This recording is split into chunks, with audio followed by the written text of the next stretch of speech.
النقطة دي بقى غريبة شوية بس جامدة جدا، كنت سمعتها من العزيز عليا وعلينا جميعا أحمد أبو زيد. مستنيينك في العودة يا بطل. لو انت طالب فاكيد عندك المشكله دي. كم مره خلصت المحاضره وزي ما دخلت زي ما خرجت، ولا فاكر ولا فاهم حاجه؟ كم مره سرحت في وسط المحاضره بعيد تماما عن موضوع الشرح؟ كم مره قعدت تتاوب لحد ما اوعى القطر، اوعى القطر يا عم الحاج. مع انك بتبقى مدرك تماما اهميه المحاضره او الحصه، وبتبقى ساعات دافع فلوس في كورس لكن مش قادر تركز ما بين كسل او احساس بالنوم او شرود ذهني او حتى عدم فهم للشرح، وكلهم بيوصلوا لنفس النقطه في الاخر، ان انت طلعت من المحاضره مش فاهم. تعال نقسمهم جزء جزء ونعرف كل مشكله ونعرف هنحلها ازاي. بس الاول حط لايك عشان الفيديو يفيد ناس كتير زي ما هيفيدك ان شاء الله، ويلا نبدا الفيديو.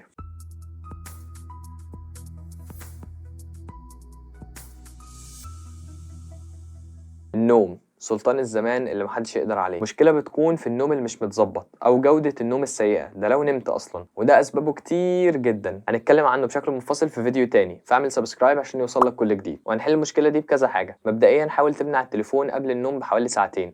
انا عارف ان هي صعبة بس حاول تعمل كده. والمكان اللي انت هتنام فيه يا ريت يكون مريح، يعني المخدة والمرتبة، روق على نفسك كده. ولازم تمنع مشروبات طاقة ومنبهات قبل النوم بحوالي 8 ساعات. ولو في يوم الدنيا ما ظبطتش معاك خد لك كوباية قهوة قبل ما تخش المحاضرة. بالنسبة للتركيز والفهم فهم ليهم حل واحد مفيش غيره، عدم الفهم في المحاضرة بيضطرك ان انت تذاكر الحاجة دي اكتر من مرة، ده غير الوقت اللي انت هتحتاجه عشان تحل عليهم، وده وقت طبعا بيطير منك. ساعات عدم فهمك للشرح بيحسسك بالملل، وده بيخليك تفكر في اي حاجة حرفيا، زي عدد اللمبات اللي في السقف دول كام، والواد اللي قاعد قدام اللي شعره غريب ده. وما تنكرش انا عارف انك بتفكر في الحاجات دي.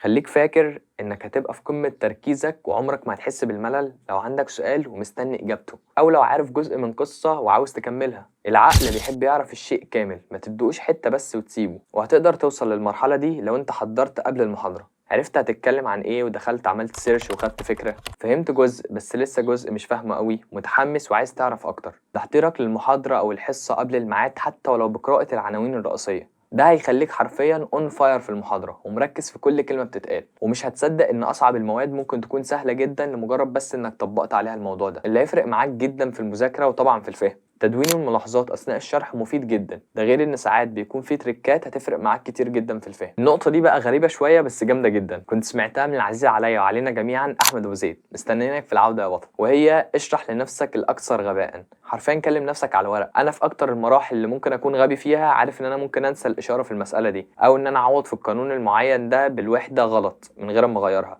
او ان انا مثلا لما بخش على الخطوه دي بنسى خطوه قبليها وبعمل دي على طول. حرفيا بكتب لنفسي كده ما تنساش تعمل كذا كذا، او خلي بالك من الاشاره هنا ان هي تكون سالب، او مثلا عوضت في النقطه اللي فوق ولا نسيت. التريكات دي اثناء الشرح واثناء الحل برضه لما بكتبها لنفسي بتساعدني جدا، وبتبقى مربوطه في عقلي دايما بحاجه ما بيني وما بين نفسي، وعمري ما بنسى النقطه دي تاني. تلخيصا النقطه اللي اتكلمنا فيها في الفيديو، قلنا ان احنا بيبقى عندنا مشاكل اثناء تلقي المعلومه في المحاضره، وهي بتبقى الاحساس بالنوم وعدم الفهم وعدم التركيز مع المحاضره. قلنا ان اول نقطه النوم، تحافظ على بيئه نوم كويسه من تظبيط مواعيد النوم بتاعتك، وما تشربش منبهات قبل النوم. ولو حاسس ان انت الدنيا تمام ما ظبطتش معاك قوي يا ريت تشرب قهوه قبل ما تخش المحاضره. اتكلمنا عن نقطه الفهم والتركيز، الاتنين متعلقين بنقطه التحضير قبل المحاضره، لان عقلك بتخلق جواه سؤال واجابه وبتبقى عايز تجاوب عليهم وتبقى عايز تستفيد اكتر، وتبقى متطلع ان انا افهم اصلا الموضوع ده بيتكلم عن ايه، هيبقى فيه تطورات عامله ازاي.